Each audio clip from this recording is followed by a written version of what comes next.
Maybe you're looking to rank up fast in the United States Army? Well, stick around because I'm hoping to help you accomplish that.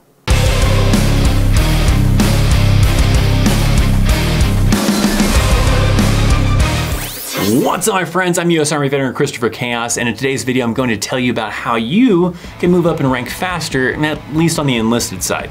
Now, if you're looking for these kind of videos or tips on the US Army or information about the US Army in general from a veteran like myself, well then think about hitting that subscribe button if you haven't already. Also consider clicking on that bell to get alerts as soon as new videos go live, to include the live streams and become a part of that awesome notification platoon. So let's talk about how you can rank up faster.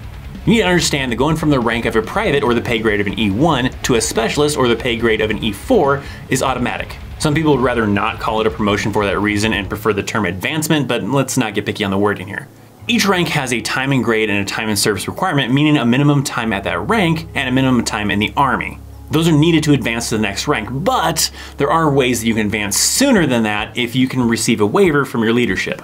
So let's break down that time and grade and time and service requirements for advancing from a private to a specialist, as well as when you can look to be eligible for promotion waivers, and then I'll talk about 3 tips that you can do to be considered for that waiver after I've explained the timeline. For those of you looking to go past the rank of specialist and fast track to a non-commissioned officer, well, that'll have to wait for another video. So if you are starting from the very bottom of the United States Army, then you're a private or the pay grade of an E1. To then advance to the next rank, which is still addressed as a private, but is the pay grade of an E2, you will need to have been in the Army for 6 months to automatically get promoted. If you're hoping to land that early promotion waiver from your leadership, then you at least need to be in the Army for 4 months to be eligible. So now you're in E2 and you have your fancy mosquito wings, as we like to call them, on your uniform, and you want to add a rocker to that so you can be called Private First Class, which is the pay grade of an E3. Well, that advancement will require you to have been in the Army for at least 12 months and been in E2 for at least 4 months. But let's say you want to get promoted sooner than that, so you're going to have to be eligible for a waiver, which means you'll have to be in the Army for at least 6 months and have been in E2 for at least 2 months. Here's the key thing with waivers. If you got promoted, let's say, from an E1 to an E2 with a waiver, you can still get another waiver to get promoted from an E2 to an E3. It's not a one-time thing. Another key thing you need to understand is that units are only eligible for X amount of waivers per month that is delegated from higher. So if your unit has been authorized, let's say, 3 time and service waivers and 3 time and grade waivers for the next month to promote some soldiers early, well, then that means they're going to look closely at who they should be really giving those waivers to.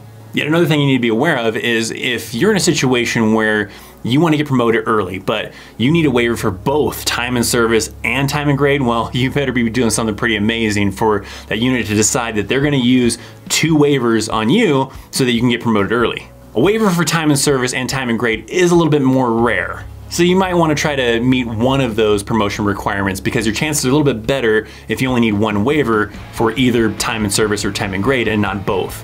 So as an example, let's say you've been in E2 for 4 or 5 months, but only been in the Army for 9 months. In that case, you'd be looking to get a waiver for your time and service so that you can get promoted early since you've already met the time and grade requirements. Moving on though, now we're looking to get that sham shield and get into the E4 Mafia and become a specialist.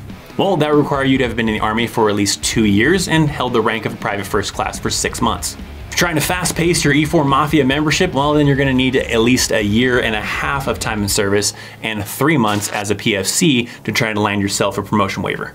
Now, if you're someone that comes into the Army with some rank, let's say, just be aware you still have to meet these minimum requirements as well. So there are often times when you might still see new soldiers catch up to you in rank because you still have not been in the Army long enough to be eligible for advancing to the next rank automatically, or you're not yet in the window for that waiver.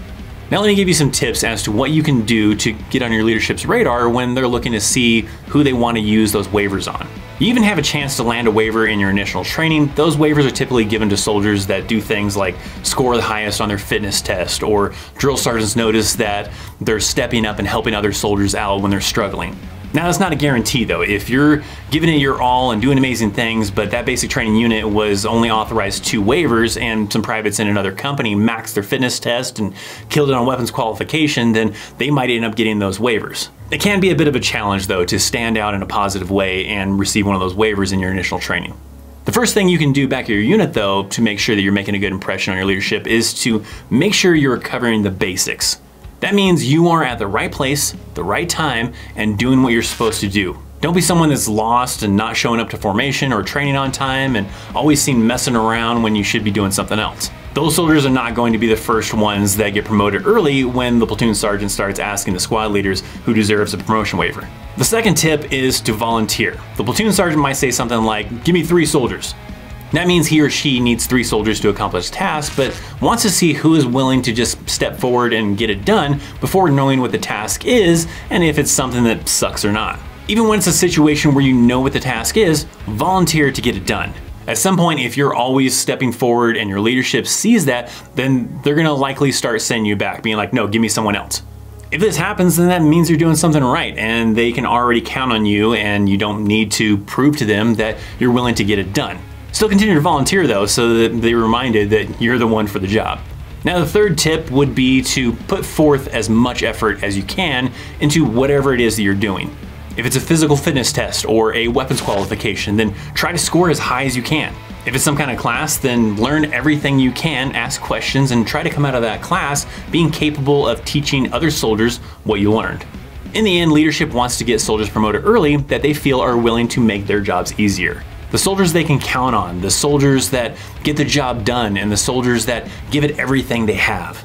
So you could just kick back and just get by waiting for your automatic promotion to come through, or you can give it the effort and move up in the ranks faster than your peers. It's all about how hard you try, and sometimes your leadership. Look, I won't sugarcoat this and say that if you do this, you're guaranteed to make rank fast. You could do everything that I said and still get promoted automatically when you meet the requirements because your leadership is not really paying attention to what the soldiers are actually doing. I cannot guarantee success. All you can do is do your part and see where it gets you, or do nothing and basically guarantee that you won't get promoted early. So good luck to you, and hopefully if you found this video helpful, well, maybe think about sharing it. If you have some additional questions and you want to know some more things about maybe promotion stuff, well, leave some comments down below. I'll do my best to try to help out where I can, but if you liked this video, hit that thumbs up. Check out links down in the description for social media, all sorts of other fun stuff. Thank you so much for watching. I'm Christopher Chaos, and I'll see you next time. See ya.